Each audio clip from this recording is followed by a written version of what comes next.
nasa Maya. Ako, mag-window shop at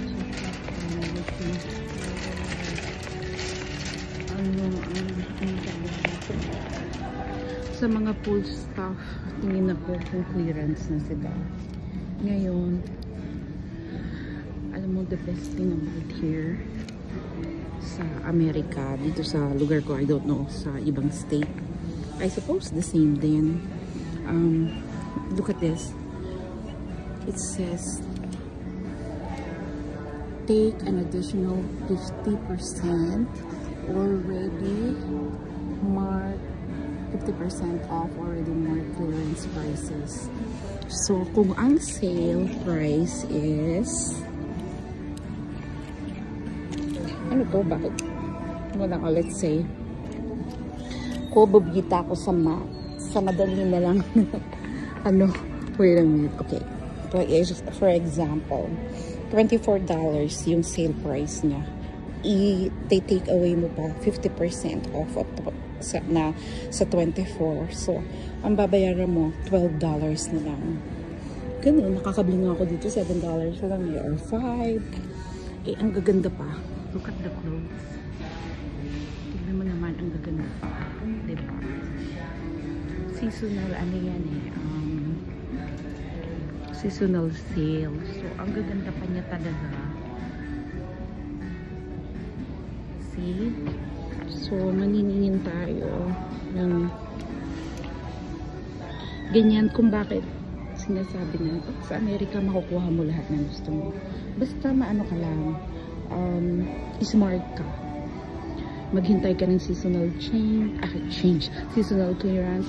Yun. Then you're gonna get a nice clothes.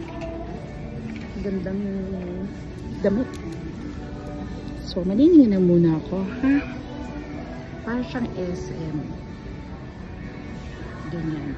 First floor. I mean, walang mga second floor dito sa lugar ko. Ayan, ganyan. So, maningin muna ako. Goodbye. Hi guys! So, today, syempre, free ako. So, namasyal muna ako, window shopping. Syempre. Pero, syempre, clearance sale hunting din. And look what I got. First, I went to Goodwill. Papakita ko yung nabili ko doon. So, here's what I got from Goodwill. It's medyo mahal, pero worth it naman. $5.49. Teka, pakita ko what this one is. Tara! Yan, ang aking nabili sa Goodwill. Ngayon, share ko naman ang nabili ko sa, ano ba to? Wala yan. Food lang yan sa Walmart. Look what I got from Meijer sa clearance nila. It's a Columbia hoodie. This one. Columbia. Hindi ko masyado mapakita sa inyo. Tapos on sale na siya. So sale na siya, no?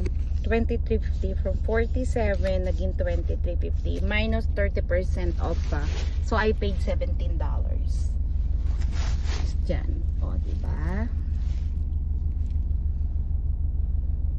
Ganyan lang ako. Tapos ngayon, I'm going to my favorite restaurant. Chinese restaurant. Dragon Buffet. Bye!